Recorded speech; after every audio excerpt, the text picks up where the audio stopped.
अस्सलाम वालेकुम जी फ्रेंड्स। आज का जो हमारा टॉपिक है वो है effect of coupling and bypass capacitor. हम लोगों ने इलेक्ट्रॉनिक्स 2 की सीरीज़ स्टार्ट की हुई है। तो इस सीरीज़ में आज हमारे पास वीडियो नंबर 2 है। इसका ए पार्ट है effect of coupling and bypass capacitor. Okay, तो आने वाली इन वीडियोज़ पे बात करेंगे। तो इससे नेक्स्ट टॉपिक्स हैं जिसमें हमारे पास फीडबैक आ जाता है, पावर एम्पलीफायर आ जाता है, क्लासेज ऑपरेशन आ जाती हैं, P class, A operation, class B operation, class A B operation आ जाती है। तो इन तमाम टॉपिक्स पर आने वाली वीडियोज़ में इंशाल्लाह रहमान बात करने की कोशिश करेंगे। तो आइए आज के टॉपिक स्टार्ट करते हैं। बिस्मिल्लाहिर्रहमानिर्रहीम, सल्लल्लाहु अला मुहम्मद सल्लल्लाहु अलैहि वसल्लम। हम इधर BJT by polar junction transistor उसको हम लेंगे। हम अब इधर एफ का तज़किरा नहीं करेंगे। तो अगर हमें बीजेटी का समझ लग जाए तो हमें एफ की खुद ब खुद समझ लग जाएगी। ओके, तो हम कहते हैं हमारे पास ये क्या है, ट्रांजिस्टर है हमारे पास ये वाला। ये हमारे पास क्या है, ट्रांजिस्टर है। और जो ये हमारे पास ट्रांजिस्टर है, ये कौन सा कॉमन एमीटर वाला ट्रांजिस्टर हमने इधर लिया हुआ है, आर ई है। और इसको हमने अटैच कर दिया हुआ कैपेसिटर 2 के साथ। कैपेसिटर 2 के साथ अटैच करने का बेसिक मतलब क्या है वो भी हम इंशाल्लाह हम देखते हैं। ओके, तो ये मेरे पास कैपेसिटर 3 है और इसको भी हमने अटैच कर दिया हुआ है आर रजिस्टर है जिसको हम आर एल का नाम दे रहे हैं। ये कैपेसिटर 3 है और ये भी मेरे पास कैपेसिटर है। और इधर मेरे पास क्या है, वी सी सी है, ये मेरे पास आर सी है। ओके, तो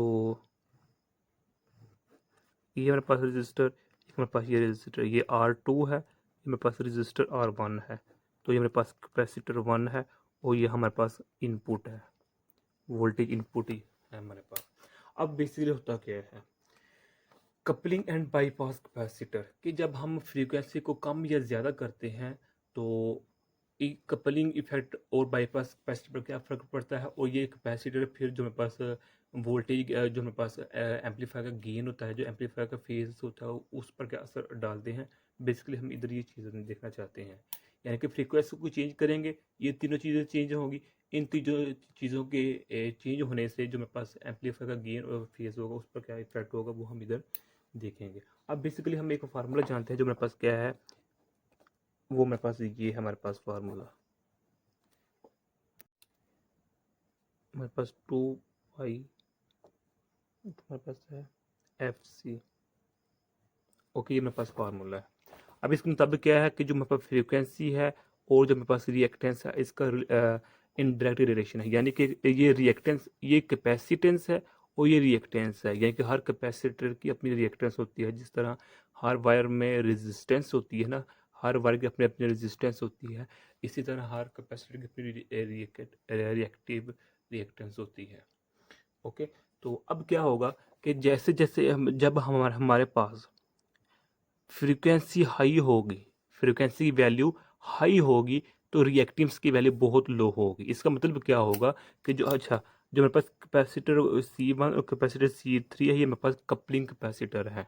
जो मेरे पास C2 है इसको हम बाईपास कैपेसिटर कहते हैं। इसको बाईपास इसलिए कहते हैं क्योंकि जो मेरे पास एमीटर का है उस एमीटर को हमने डायरेक्ट अटैच कर दिया है ग्राउंड के साथ। यानी कि अब इधर जो एमीटर का इफेक्ट है, आर ई का इफेक्ट है, जो एमीटर का इफेक्ट है वो जीरो हो गया है। यानी कि अब जो है एमीटर का कोई भी इफेक्ट नहीं है। ये मेरे पास बेस होती है, कलेक्टर है, मेरे पास एमीटर होती है, तो हम जानते हैं ना। तो हम कॉमन एमीटर की बात कर रहे हैं। तो इसको हमने एमीटर की जो इफेक्ट होना था, लेकिन उस इफेक्ट को हम जीरो करने के लिए क्या कर दिया, हमने एक कैपेसिटर के थ्रू इसको हमने ग्राउंड कर दिया, यानी कि एमीटर की वैल्यू को हमने जीरो कर दिया है। इसको बाईपास कैपेसिटर कहते हैं और C1 C2 को हम कपलिंग कैपेसिटर कहते हैं। तो जब हमारे पास फ्रीक्वेंसी हाई होगी तो रिएक्टेंस बहुत ज़्यादा लो होगी। इसका मतलब हुआ कि जैसे जैसे हम हाई फ्रीक्वेंसी इंक्रीज करते जाएंगे रिएक्टेंस कम होती जाएगी। किन की, इसकी, इसकी और इसकी जो होगी रिएक्टेंस वो कम होती जाएगी। जब जो रिएक्टेंस कम होगी, कैपेसिटी इसकी इसकी रिएक्टेंस कम होगी तो जो हमारे पास होगा वोल्टेज, जो करंट होगा वो गुजर जाएगा आसानी, इजीली गुजर जाएगा।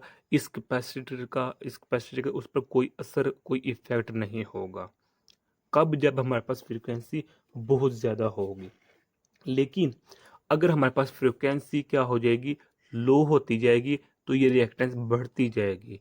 तो इसका मतलब हुआ कि जैसे जैसे फ्रीक्वेंसी लो करते जाएंगे रिएक्टेंस ज़्यादा होती जाएगी, यानी कि अब जो कैपेसिटर होगा ये अपना आप रिकवर्ड पेश करना शुरू कर देगा, जो करंट जो वोल्टेज जो मेरे पास गुजरेगा। ओके, तो एज अ नतीजे के तौर पर क्या होगा कि जो मेरे पास टोटल एम्पलीफायर जो ओवरऑल गेन होगा वो भी चेंज हो जाएगा, और जो ओवरऑल मेरे पास फेज़ होगा वो भी चेंज होएगा। फेज़ चेंज होने का मतलब क्या है, अगर हम ये दे रहे हैं तो जो हमें आउटपुट में मिलेगा हमारे पास इस तरह मिलेगा।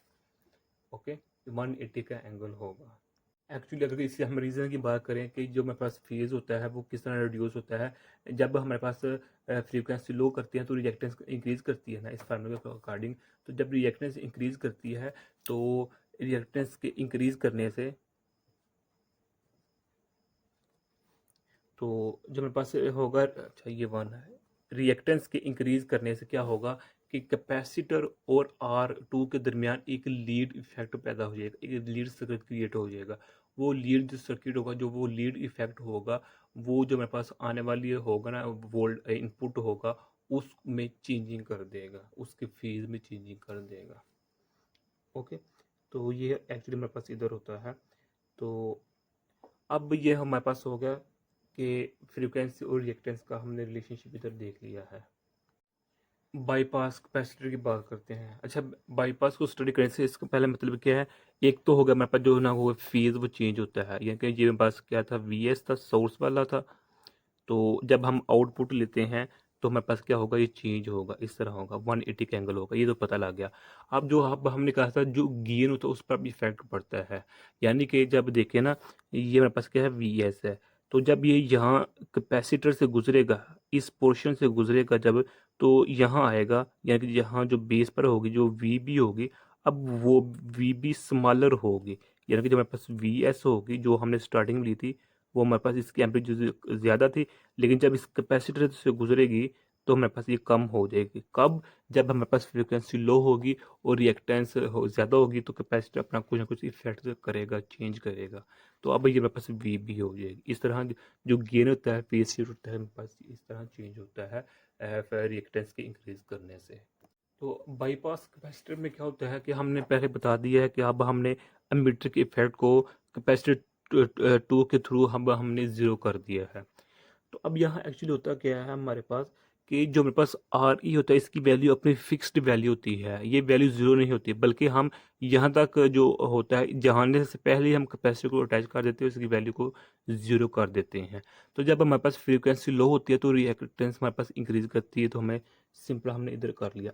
अब इधर अगर हम बात करें जो मेरे पास वोल्टेज गेन होता है, वो इसका फार्मूला क्या होता है, आउटपुट ओवर इनपुट होता है ना, तो हमारे पास यानी कि इधर हमारे पास क्या होगा, आर सी होगा, और हमारे पास क्या होगा, आर ई डैश होगा। यानी कि आर सी ये हो गया ना हमारे पास, ये वाला कलेक्टर वाला हमारे पास हो गया, आउटपुट हो गया। तो इस केस में जो हमारे पास इनपुट होगा वो आर ई होगा। चूंकि अब हमने आर ई को ज़ीरो कर दिया है तो इसलिए तो ज़ीरो हो जाएगा, लेकिन जो हमारे पास इंटरनल रेजिस्टेंस होगा, इस ट्रांजिस्टर का जो इंटरनल रेजिस्टेंस होगा वो हमारे पास आ जाएगा। ओके, तो यानी कि अब कहने का मतलब क्या है कि जब हमारे पास हमने मीटर को ज़ीरो कर वैल्यू कर दिया, यानी कि कहने का मतलब क्या है कि अब हमारे पास दो रास्ते हैं, एक ये रास्ता है, एक ये रास्ता है। हम इस रास्ते को चूज़ कर रहे हैं, इसको नहीं चूज़ कर रहे, क्योंकि देखें ना, हाँ हम आसानी चाहते हैं अपने लिए, तो अपने सर्किट के लिए, अपने प्रोसेस के लिए, तो हम आसानी के लिए इस रास्ते को चूज़ करेंगे। लेकिन अगर इस फ्रिक्वेंसी की वैल्यू किसी ख़ास लिमिट से कम हो गई, या कि सिंपल वर्ड फ्रीक्वेंसी की वैल्यू कम हो गई है, तो अब रिएक्टेंस की वैल्यू क्या हो जाएगी, इंक्रीज कर जाएगी। इसका मतलब क्या हो गया कि फ्रीक्वेंसी को लो करने से अब ये इसका कुछ ना कुछ असर होना शुरू हो जाएगा। अब ये अपनी रिएक्टेंस दिखाना, बताना शो कर देगा। तो उस केस में हमारे पास क्या होगा, जो ये फार्मूला होगा वो हमारे पास, ये फार्मूला इस तरह बन जाएगा, आर ई प्लस, तो जो मेरे पास इसकी है, जो मेरे पास इफेक्ट होगा उसको हम जी ई से डिनोट करते हैं। तो ये मेरे पास टोटल बन जाएगा फार्मूला।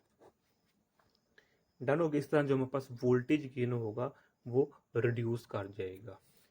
कब? जब हम फ्रीक्वेंसी को लो करेंगे, रिएक्टेंस इंक्रीज करेगी, तो अब ये अपना इफेक्ट दिखाएगा, इससे क्या होगा, वोल्टेज गेन पर इफेक्ट बढ़ेगा, यानी रिड्यूस होगा।